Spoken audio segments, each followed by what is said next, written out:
Every war begins with a lie and ends with a bank deposit. Behind every battlefield, there is a boardroom. Behind every flag, there is a balance sheet. Today, we uncover the truths they don't want you to see.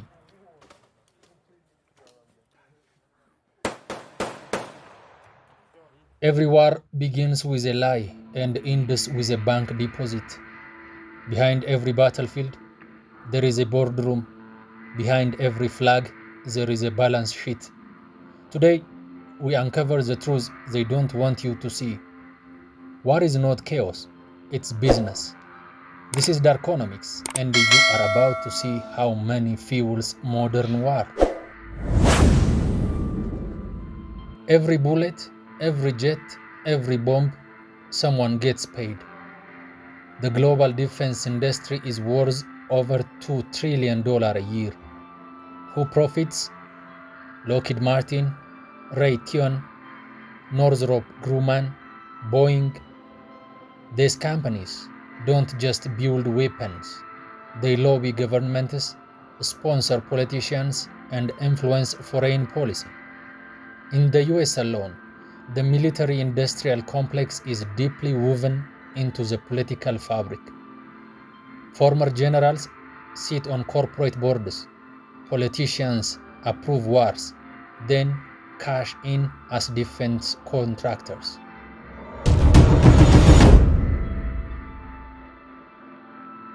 Instant action, so that no potential aggressor may be tempted to risk his own destruction. Our military organization today bears little relation to that known of any of my predecessors in peacetime, or indeed by the fighting men of World War II or Korea. Until the latest of our world conflicts, the United States had no armaments industry. The arms trade doesn't stop at borders. The US, Russia, China, France, and the UK, the world's top arms exporters, sell billions in weapons every year. American makers of plowshares could, with time and as required, make swords as well. But we can no longer risk emergency improvisation of national defense. We have been compelled to create a permanent armaments industry of vast proportions. Added to this, 3.5 million men and women are directly engaged in the defense establishment. We annually spend on military security alone more than the net income of all United States corporations.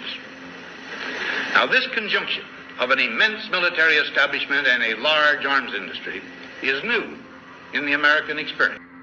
They don't just arm allies, they arm both sides of conflicts.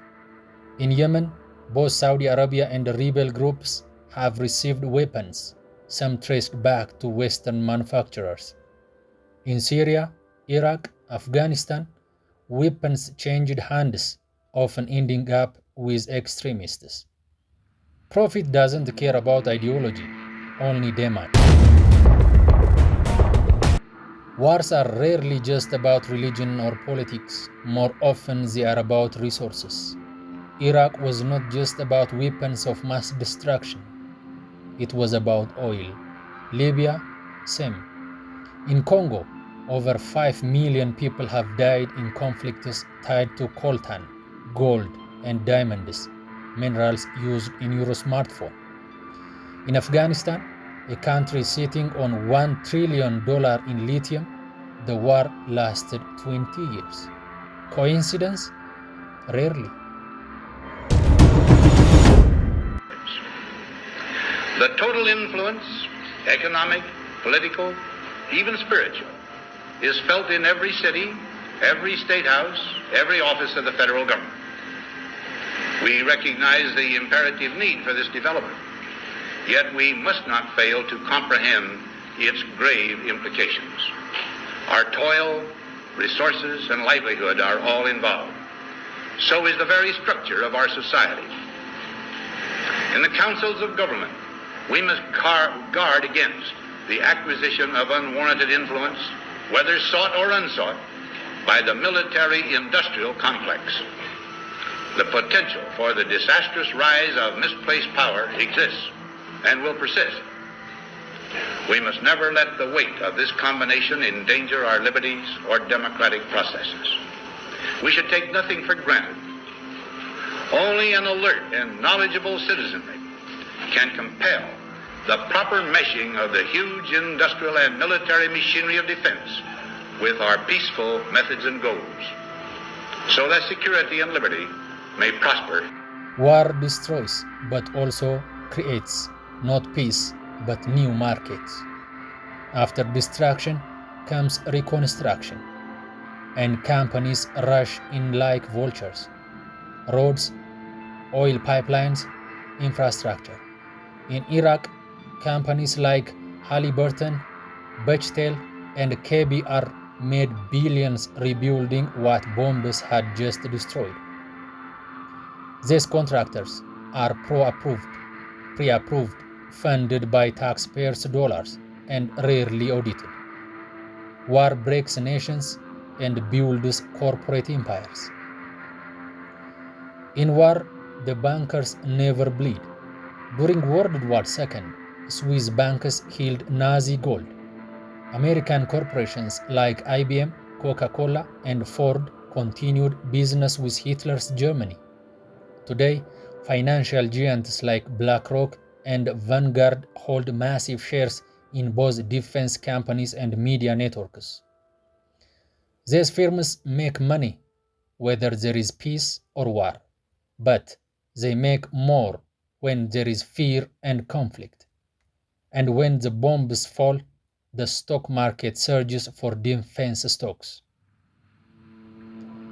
Who fights when governments don't want their fingerprints on blood? Private military contractors. Blackwater in Iraq, Wagner in Ukraine, Syria, and Africa. These are for-profit soldiers operating with little oversight, often immune to local law. They don't answer to the public. They answer to a paycheck. And they are hired by governments, billionaires, and even corporations to protect assets or crush resistance. War needs a story.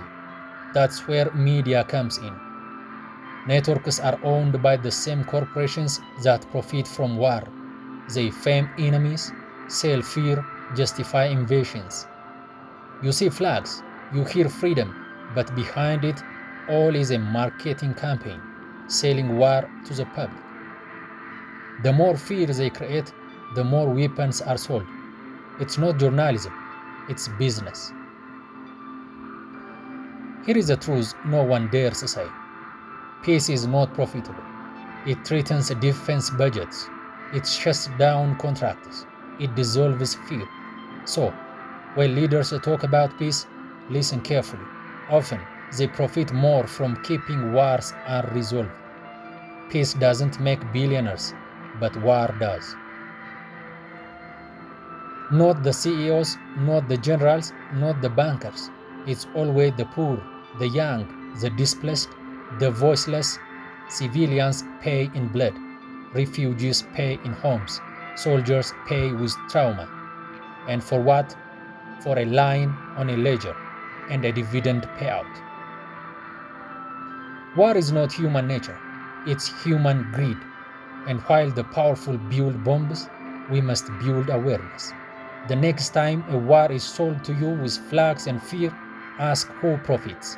Follow the money, because until we see war for what it truly is, we will keep dying for someone else's profit. If you found value in this truth, share it. This video will not be pushed by the algorithm, but you can help expose the system. Subscribe to Darkonomics, where we follow the money and expose the lies.